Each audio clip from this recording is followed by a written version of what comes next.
There's no dearth of conspiracy theories flying around about the origins of the coronavirus pandemic, from reckless speculation in news reports to silly nonsense spread by social media, and they're all best left ignored at a time of global panic and paranoia.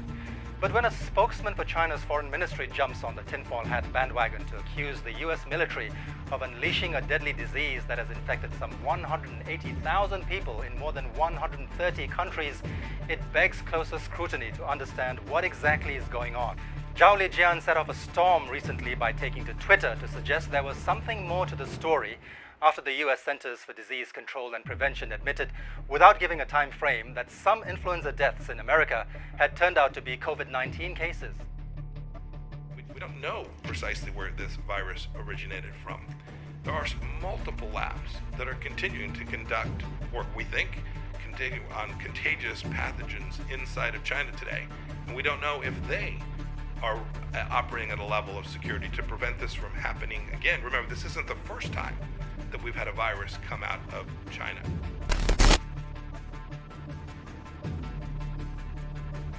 The President of the United States, independent on whoever it is, has a very specific responsibility to be measured, to be unemotional, and to be about the bigger picture.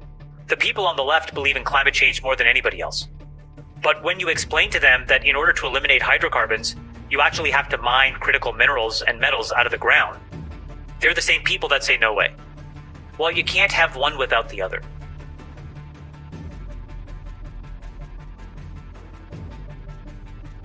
The inflammatory tweet echoed a Canada-based conspiracy website's unsubstantiated claims that America was the real source of the coronavirus, apparently linking it to the US Army's participation in the Military World Games, which drew competitors from more than 100 countries to Wuhan last October, before the Chinese city became ground zero for the pandemic. Person who could have explained it in a de-escalated, factual way chose to escalate it and be emotional and superficial, and that was Donald Trump. And so I don't think that you could point to us and say we could have changed how the narrative is exploited. All of us are just normal, average people on the ground. But there probably is sort of, a hierarchy of like information, and there probably isn't a single individual beyond the president who has access to more information.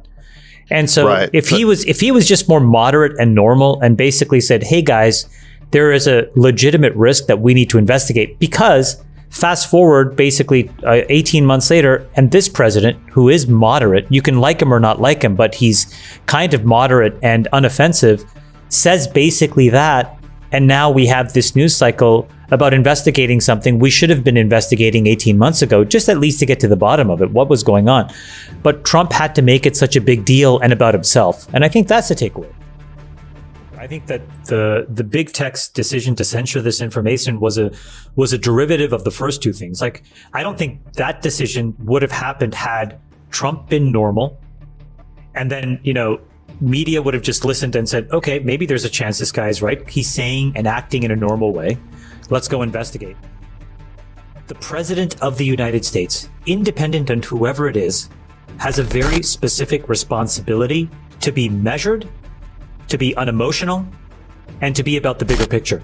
That's what the President of the United States' responsibility is, no matter who holds the office. And then the media's job is to fact check that and hold that person accountable and hold that person in a transparent manner. If anybody but Donald Trump was the President of the United States in that moment, we probably could have had a chance of getting to the bottom of it when it counted. And whether you support him or not, it doesn't matter. The style made it impossible for anybody to really listen. That to me is the most important takeaway of that moment, which is he does have a responsibility above everybody else's.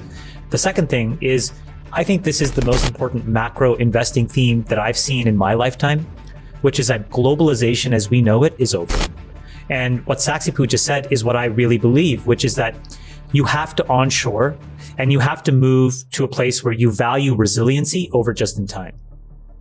If you look at the businesses that need to get built in order to enable resiliency, you will see trillions of dollars of opportunity. And I really, really believe in that. And that's very exciting to me. So instead of being anti-China, which I don't think is productive, I think it's better to be pro-America and say, hey, let's just figure out how to build this stuff ourselves. Now, here's the problem, though. When the rubber meets the road, the biggest impediment to onshoring jobs into the United States are the same people on the left who actually claim that there is no upward mobility. And here's why. When you go and you want to basically balkanize supply chains, you are introducing inefficiency. You're also introducing some puts and takes in areas that today have been like third rail issues. The people on the left believe in climate change more than anybody else. But when you explain to them that in order to eliminate hydrocarbons, you actually have to mine critical minerals and metals out of the ground, they're the same people that say no way. Well, you can't have one without the other. And you actually have to have a rational conversation and realize, like, listen, we're going to have to do this. And so, for example, like Biden this past week somewhat capitulated for environmental interests and said, you know what? Yes, climate change is critical, but we're going to try to get them from everywhere else but America. It's not going to work. So that's kind of where like I'm a little frustrated.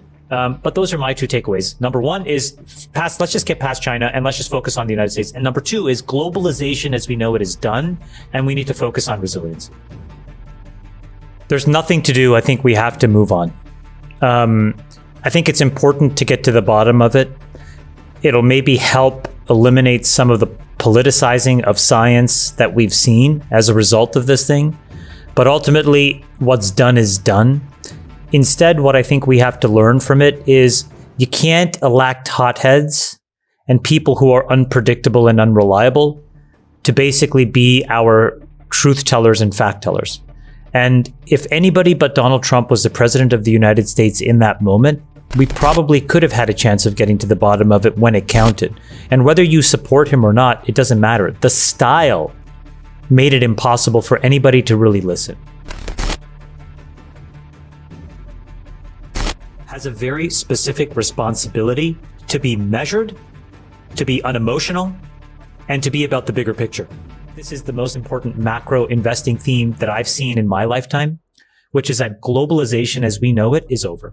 The businesses that need to get built in order to enable resiliency, you will see trillions of dollars of opportunity. We probably could have had a chance of getting to the bottom of it when it counted.